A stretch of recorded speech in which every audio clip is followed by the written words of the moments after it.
안녕하세요. 반갑습니다. 취업대장 윤대장입니다. 자, 이번에는 신용보증기금 약식 논술 부분에 대해서 이야기를 좀 드리도록 하겠습니다. 자, 일단 너무 길어요. 너무. 이미 여기에서 어느 정도 힌트가 나왔어요. 신용보증 제도를 이용하는 기업은 미래 성장성 등급 등에 따라서 보증금액의 0.5에서 3%를 연간 보증료로 부담하고 있고, 그리고 보증료는 보증제도 운영에 대한 재원으로 하고 있다라고 얘기를 했어요. 그러니까 결국은 뭐냐 하면은 보증료를 기업이 낸다라는 거예요. 연간. 그래서 최근 전 세계적인 긴축 통화 정책이 있죠. 거기에서 금리 인상에 대한 이야기가 있습니다. 자, 여기에서 지금 현재 우리가 이 금리 인상 자체를 어떤 식으로 봐야 되느냐의 논의는 있을 수 있어요. 그러니까 무슨 말이냐 하면은 이거는 조금 이따가 조금 더 자세하게 말씀을 드릴 건데, 지금의 금리 인상은 굉장히 많이 복합적인 문제예요. 뭐 단순히 물가가 상승했기 때문에 금리를 상승시킨다 라는 것도 있지만은, 코로나 이후에 재정 확장 정책을 썼기 때문에 그것을 걷어들이는 효과들도 있는 거고, 거기에서 재밌는 건 뭐냐 하면, 그렇다면 공급량을 늘리면 되지 않느냐라고 이렇게 얘기를 했을 때, 중요한 건 뭐냐 하면 공급량을 늘린다고 해서 지금 현재 소비 패턴이 바뀌어질 것이냐의 문제들도 여기에 있는 거죠. 물가가 올라갔으니까 소비가 위축될 거고, 그러니까 소비가 위축되면서 경기 침체, 소위 말하는 스태그플레이션의 상황으로 갈 것이다 라는 이야기를 하고 있는 거거든요. 그래서 통화 정책이 있다라고 이렇게 얘기를 하는데, 소위 말했을 때 이 부분이 더 가면 부채 디플레이션이라는 용어들도 나올 수가 있습니다. 이건 뒤에 가서 말씀을 드릴게요. 다른 한편으로는 보증료를 더 높여야 한다. 신용보증기금의 재정 건전성을 위해서 라고 하는 의견도 있다. 지원자가 생각하는 적정한 보증료 부과 정책을 경영 전략 및 재무 상황과 연계해서, 우리가 재무제표를 안 봤는데 어떻게 이 부분은 알겠냐고요. 그러니 어떤 얘기를 하는 거냐면, 당신들은 인하를 해야 됩니까? 아니면 더 높여야 합니까? 라는 것들을 얘기를 할 수도 있는 거고요. 세 번째는 상품에 따라서 보증료율을 어떤 식으로 해야 될 것인가 라는 것들도 있을 수가 있는 거예요. 이해되셨나요? 자, 그러면 기본적으로 서로는 문제 제기잖아요. 간략하게 기술을 해 주실 필요가 있어요. 즉, 현재 보증료에 대한 내용과 경영 환경, 즉 보증료율 인하 상승에 대한 논의가 이런 배경을 통해서 있다라고 얘기를 하는 거죠. 그리고 나서 본론 첫 번째는 왜 보증금을 받는가, 즉 신용보증의 개념이라든지 금리 인상의 원인이라든지 이런 것들에 대해서 좀 더 환경, 즉 외부 환경적인 요소에 대해서 이야기를 해줄 수가 있는 겁니다. 그 다음에는 문제점인데 이제 결론에 여러분들의 그 어떤 규정이 많이 들어가면 좋아요. 서론에서 문제 제기하면서 여기에서 간략하게 한 주장 정도는 해주실 필요는 있습니다. 자, 일단 첫 번째, 보증료율을 인하했을 때의 문제점인데, 보증기업의 부실률이 상승합니다. 상승하게 되고 지속 가능한 지원이 불가능해지죠. 왜 보증기업의 부실률이 상승하게 되느냐? 보증료율을 인하하게 되면 실제로 부실하더라도 적게 내기 때문에 보증료율 자체가 부실률이 상승할 수도 있습니다. 더 많은 지원을 통해서 기업의 재투자가 일어나야 되는데, 보증료율을 인하하면 재정 건전성 자체는 낮아지게 될 수밖에 없어요. 그래서 많은 기업을 지원하지 못하는 상황이 올 수도 있다라는 거죠. 이것도 역시 마찬가지로 문제지 않겠습니까? 자, 그렇다면 보증료율을 상승했을 때의 문제점은 보증받는 기업들이 줄어들 수도 있죠. 그리고 보증료율이 상승하게 되면요, 중소기업의 부담이 되어서 부채 디플레이션. 그러니까 이게 이제 가장 큰 문제인데, 이게 이제 중소상공인들의 문제란 말이에요. 왜냐? 이중 부담이 될 수 있는 건데, 금리가 상승하고 있잖아요. 그러면은 이미 대출받은 기업들이 있단 말이에요. 이미 대출받은 기업들이 있거나 또는 대출받은 사람들이 있다면, 이 대출받은 기업들 같은 경우는 금리가 인상이 되었으니까 부채 상환을 하는데 부담이 되는데, 여기에서 보증료율까지 상승하면은 역시 이중 부담이 될 수 있다는 거죠.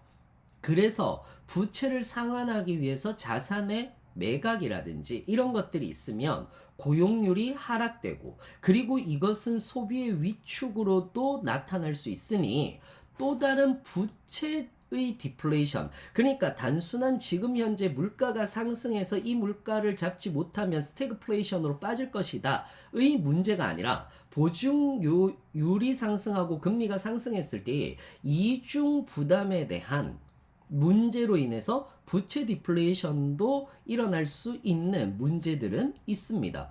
그러면 그래서 어떻게 할 거냐라고 얘기를 했을 때, 예를 들어 그래서 보증료율을 인하하자, 인하하자라고 얘기를 한다면은 당연히 재정 건전성 문제도 있기는 하지만, 이걸 최소화해서 무엇을 보증받는 기업들을 좀 더 늘려나가자. 그렇게 되면은 좀 더 디플레이션의 상황은 막을 수 있다라고 얘기를 하든지, 또는 상승시키자. 왜냐하면 우리가 지속 가능성이 중요하지 않니? 그러면 지속 가능성이 중요하니까 그 지속 가능성을 가지고 가기 위해서는 좀 상승시켜야 되지 않을까? 이런 결론도 낼 수가 있는 거고요. 그 다음에 이런 것들도 있어요. 신용보증과 관련된 상품별 보증률 조절도 필요하다라는 결론으로도 갈 수 있어요. 예를 들어서 지금 현재 상태에서는 대출보증이라든지 제2금융보증, 어음보증, 이행보증, 지급보증의 보증, 납세보증이 있거든요. 그렇다라는 것은 예를 들어서 대출보증 같은 경우에서는 대출을 하고 있는 부분이 있기 때문에 이 부분은 보증료율을 낮춰주자 이거예요. 근데 어음은 있으니까 이거는 내가 받을 돈이고, 지급보증의 보증이라든지 이런 것들도 우리는 구상권을 행사할 수도 있는 거잖아요. 그렇기 때문에 이런 것들은 조금 낮춰줄 수 있지 않느냐, 이런 것들을 여러분들이 한 번쯤 생각해 보는 것도 좋은데, 이건 제가 열린 결말로 놔둘 거예요. 왜냐? 자기 표절률이 있기 때문에, 그러니까 다른 사람들 표절률이 있기 때문에 제가 이걸 가지고 이야기를 했을 때 이렇게 쓰면 됩니다라고 말씀을 드리면은 너무 표절과 관련된 부분이 있을 수 있어서 요거는 조금 열리게 놔둘 예정입니다. 그래서 이런 것들을 여러분들이 생각을 해보고 적으시면은 좋을 것 같아요. 이해되셨나요? 자, 그 다음에 두 번째, 이것도 여러분들이 어려워하시더라고요. 어려워하시는데, 이건 앞에서 우리가 자소서 항목을 하면서 했던 내용이에요. 그래서 19년 상거래 신용지수를 플랫폼을 구축하고 빅데이터 기반의 상거래 신용지수를 도입했고, 그리고 기업 분석 시스템을 도입해서 서비스의 디지털화를 지속적으로 추진하고 있고, 로봇 소프트웨어를 활용해서 단순 반복 처리하는 RPA 시스템도 했다. 그렇다면 신용보증기금이 추구해야 될 미래사항은 무엇이냐? 그리고 디지털 전환의 고도화에 따를 수 있는 부작용이라고 이렇게 얘기를 했습니다. 그러면 가장 중요한 것은 뭐냐 하면, 왜 서론에서 금융 디지털 전환이 필요한지, 즉 디지털 전환은 전통적인 사회 구조를 변화시키고 새로운 비즈니스 모델을 만들 수 있고, 또한 접근성 또한 용이하기 때문에 계속 디지털 전환은 금융에서도 매우 필요한 요소다라고 이렇게 얘기를 할 수가 있는 거죠. 그런데 그렇다면 그러한 디지털 전환에 5가지 전략이 있어요, 사실상. 이건 거의 이론으로 구축되어 있습니다. 변화의 추적이에요. 즉 빅데이터라고 얘기를 하는 부분인 거죠. 그리고 대부분 전문 용어를 사용하다 보니까 고객들이 접근하기 어려워요. 그런 것들이 아니라 정확한 언어 또는 편리한 언어, 알아들을 수 있는 언어로 전환해야 된다라는 거예요. 그리고 고객이 접근 가능하게 만들어줘야 된다라는 거죠. 그리고 네 번째가 데이터를 기반으로 판단하고 행동하는 거예요. 데이터 분석 능력이 매우 중요한 거겠죠. 그리고 기존의 업무를 포기하게 만든다. RPA라고 하는 부분이에요. 직원의 단순 반복 업무 처리를 포기하게 만드는 거죠. 그러면 디지털 전환이 되었다라고 이렇게 얘기를 합니다.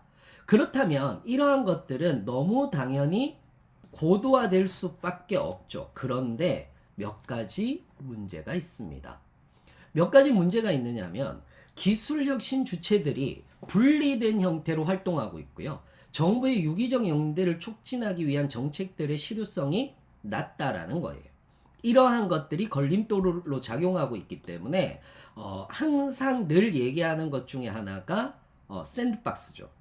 여기 법률에서만 샌드박스를 쳐서 이 부분에 대한 것들을 완화시키자라는 것들이에요. 그 다음에 정부 부처의 정책들이 분산적으로 추진되어서 종합 조정이 필요하고요. 기업 간 내 상호 협력 관계가 결여되어 있고 정보를 전달하기가 매우 어렵습니다.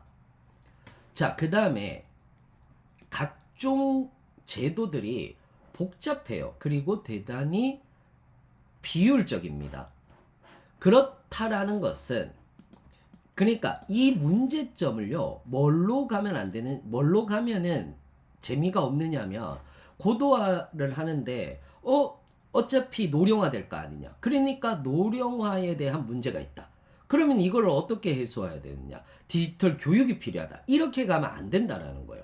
지금 현재 여기서 얘기하는 거는 고도화예요. 이미 대부분 앞으로 10년, 20년 지금의 40대들이 50대, 60대가 된단 말이에요. 50대들이 디지털 전환에 뒤처지느냐? 결코 그렇지 않거든요. 그렇다면 어떻게 해야 되느냐라고 얘기를 했을 때 가장 중요한 것 중에 하나가 어떻게 해결할래? 라고 얘기를 했을 때 데이터를 자동화해서 고객의 접근성을 좀 높여주는 거죠.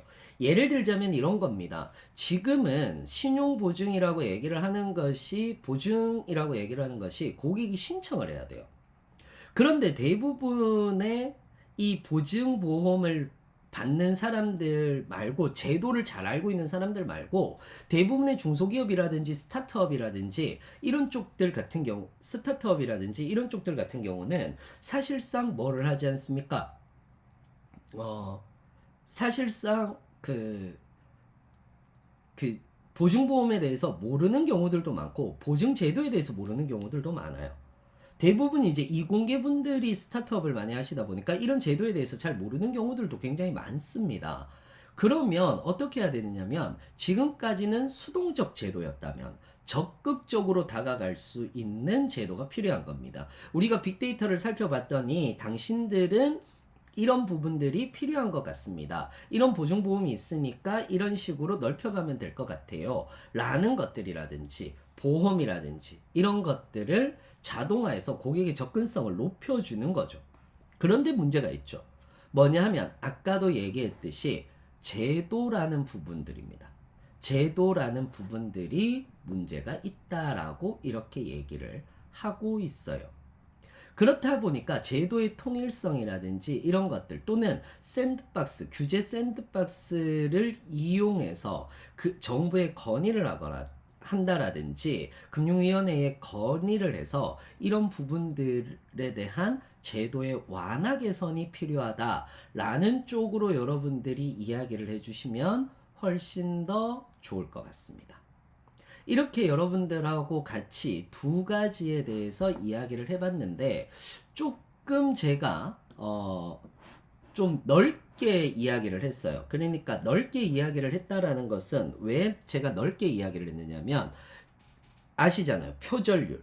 표절에 대해서 뭐 결론은 똑같을 수 있죠. 결론은 똑같고 내용은 똑같을 수 있지만은 너무 똑같이 쓰면 안 되기 때문에 제가 이 부분은 아주 간단하게 해서 여러분들한테 열린 결말로 말씀을 드렸습니다.